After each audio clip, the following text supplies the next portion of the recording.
భారతదేశంలో డార్జిలింగ్ కొండల్లో కుర్సియాంగ్ అనే ప్రాంతంలో ఒక అడవి ఉంది. ఆ అడవి పేరు డౌ హిల్. పగలు చూస్తే అది సాధారణమైన అందమైన కొండ ప్రాంతంలా కనిపిస్తుంది. కానీ సూర్యుడు అస్తమించిన తర్వాత అక్కడ వాతావరణం పూర్తిగా మారిపోతుంది. దట్టమైన మంచు, నిశ్శబ్దమైన చెట్లు, ఎవరో వెనక నుంచి చూస్తున్న అనుభూతి ఈ అడవిని ఒక భయంకరమైన రహస్యంగా మార్చాయి. ఈయన నిజ జీవిత స్టోరీ ఆధారంగా నేను ఇప్పుడు మీకు ఈ స్టోరీని చెప్పబోతున్నాను. హాయ్ గాయ్స్, నా పేరు పండు. నేను డిగ్రీ కంప్లీట్ చేసి ఇంట్లోనే ఖాళీగా ఉన్నాను.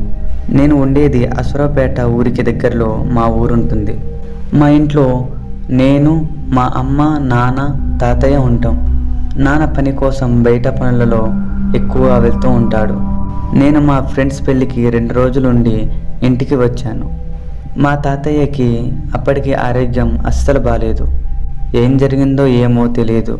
అయితే తాతయ్య కొన్ని రోజుల ముందు నుంచి నోట్బుక్లో ఏదో రాస్తుండేవాడని అమ్మ చెప్పింది.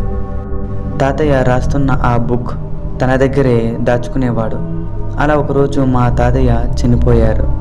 కొన్ని రోజుల తర్వాత తాతయ్య చనిపోయే ముందు అంతలా ఏం రాసి ఉండవచ్చు అని ఆ పుస్తకాన్ని వెతకడం మొదలుపెట్టాను. అలా వెతకగా రాత్రికి ఆ పుస్తకం దొరికింది. ఆ పుస్తకంలో అంతలా ఏముందా అని చదవడం మొదలుపెట్టాను. అందులో మా ఊరి పక్కనున్న డౌ హిల్ అనే ప్రాంతం ఉంది.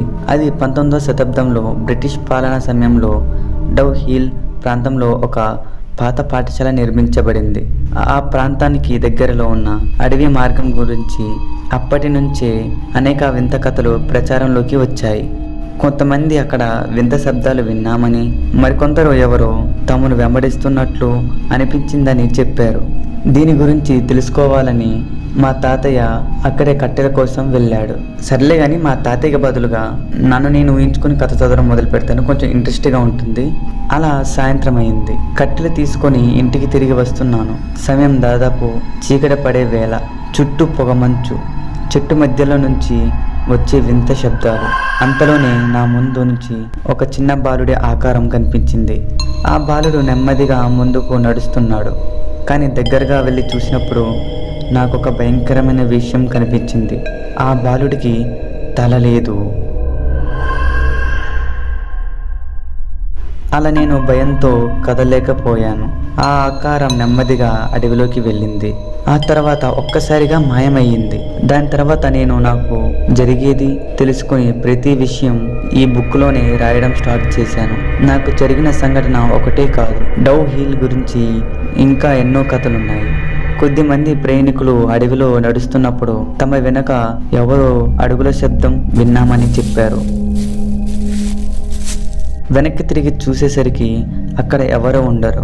మరికొందరు చెట్ల మధ్యలో నుంచి ఒక చిన్న పిల్లవాడి నవ్వు వినిపించిందని చెబుతారు. నిజంగా అక్కడ ఏదైనా ఆత్మ ఉందా, లేక అడవి సృష్టించిన ఒక భ్రమ మాత్రమేనా అనే ప్రశ్న ఇప్పటికీ మిగిలిపోయింది. డౌ హిల్ అడవి రహస్యం ఇప్పటికీ పూర్తిగా పరిష్కారం కాలేదు. కొంతమంది దీనిని కేవలం ఒక కల్పిత కథగా భావిస్తారు. మరికొందరు మాత్రం ఆ అడవిలో నిజంగానే ఏదో తెలియని శక్తి ఉందని నమ్ముతారు. కానీ ఒక విషయం మాత్రం నిజం, చీకటి పడిన తర్వాత డౌ హిల్ అడవిలోకి అడుగు పెట్టడానికి చాలామంది ఇప్పటికీ భయపడతారు.